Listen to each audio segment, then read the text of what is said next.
Hi മക്കളെ, വിശാൻ സാറാണ് തുടങ്ങിയല്ലേ നാലാമത്തെ പാർട്ട്. നാലാമത്തെ പാർട്ടിൽ മക്കളെ നമുക്ക് പഠിക്കാനുള്ളത് എന്താ? പീരീഡിനെ കുറിച്ചാണ്. സാർ എന്താ പീരീഡ്? എന്റെ മക്കൾക്ക് അറിയാം. പീരീഡ് എന്ന് പറയുന്നത് സിമ്പിൾ ആയിട്ട് ആലോചിക്കുക. എടാ, സ്കൂളിൽ നിങ്ങൾക്ക് എത്ര പീരീഡ് ഉണ്ട്? 8 പീരീഡ്. സാർ ഞങ്ങളുടെ സ്കൂളിൽ ഞങ്ങൾക്ക് 8 പീരീഡ് ഉണ്ട്. അപ്പൊ ഞാൻ ചോദിക്കട്ടെ, നിങ്ങളുടെ സ്കൂളിൽ 8 പീരീഡ് പറഞ്ഞാൽ ഒരു പീരീഡ് എന്ന് പറഞ്ഞാൽ മക്കൾ എന്താ ഉദ്ദേശിക്കുന്നത്? സാറേ, ഒരു പീരീഡ് എന്ന് പറഞ്ഞ അവസ്ഥയാണ്. ഓക്കെ, ഒരു പീരീഡ് എന്ന് പറഞ്ഞാൽ ഒരു സാറ് കഴിയുന്നത് വരെ, ഒരു സാറ് സബ്ജക്ട് കഴിയുന്നത് വരെയുള്ള സമയമാണ് സാർ ഒരു പീരീഡ്. ഒരു സാറ് കഴിയുന്ന അടുത്ത സാറ് വരുന്നതിനാണ് ഒരു പീരീഡ് എന്ന് പറയാം. അങ്ങനെയാണോ? അങ്ങനെ ഇവിടെ അങ്ങനെയാണ്.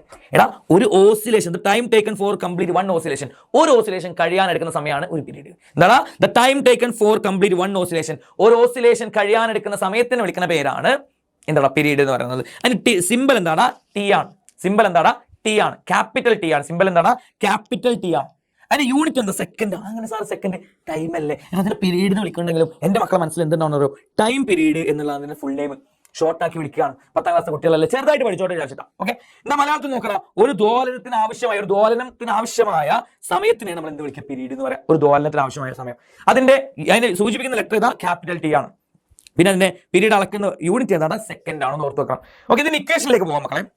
ഇക്വേഷൻ്റെ എല്ലാ മക്കളും പഠിച്ചു വെച്ചു. എല്ലാ മക്കളും പഠിച്ചു വെച്ചു. ഒന്നാമത്തെ ഇക്വേഷൻ. ഓക്കെ, ഒന്നാമത്തെ ഇക്വേഷൻ ആണ് വലിയ ടി ഈക്വൽ ടു കുഞ്ഞു ടി ബൈ എൻ. അയ്യവ, ഏതാ ഇക്വേഷൻ? ഞാൻ ആർക്കെങ്കിലും കിട്ടും ഇങ്ങനത്തെ ഇക്വേഷൻ? വലിയ ടി ഈക്വൽ ടു കുഞ്ഞു ടി ബൈ എൻ. എന്താണ് ഇക്വേഷൻ? വലിയ ടി ഈക്വൽ ടു കുഞ്ഞു ടി ബൈ എൻ. വലിയ ടി ഈക്വൽ ടു കുഞ്ഞു ടി ബൈ എൻ. എന്താ സാറേ വലിയ ടി? എന്താ എല്ലാവർക്കും അറിയാം. വലിയ ടി എന്താണ്? പീരീഡാണ്. അത് ഞാൻ എഴുതണ്ടല്ലോ. പീരീഡാണ്. വലിയ ടി എന്ന് പറഞ്ഞാൽ പീരീഡാണ്. കുഞ്ഞു ടി എന്ന് പറഞ്ഞാൽ എന്താണ്? Total time. കുഞ്ഞു ടി പറഞ്ഞാൽ ടോട്ടൽ ടൈം.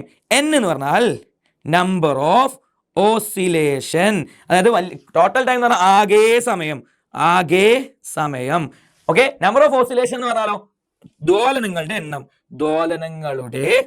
എണ്ണം. അയവ, സെറ്റാണ്. ഇക്വേഷൻ സെറ്റാണ്. എന്താ ഇക്വേഷൻ? വലിയ ടി ഈസ് ഈക്വൽ ടു കുഞ്ഞു ടി ബൈ എൻ എന്ന് വൃത്തിക്ക് പഠിച്ചു വെച്ചാൽ നമ്മൾ അടുത്ത പാർട്ടിലേക്ക് പോവാണ് മക്കളെ. നമുക്ക് അടുത്ത പാർട്ടിൽ കാണാം. Good bye.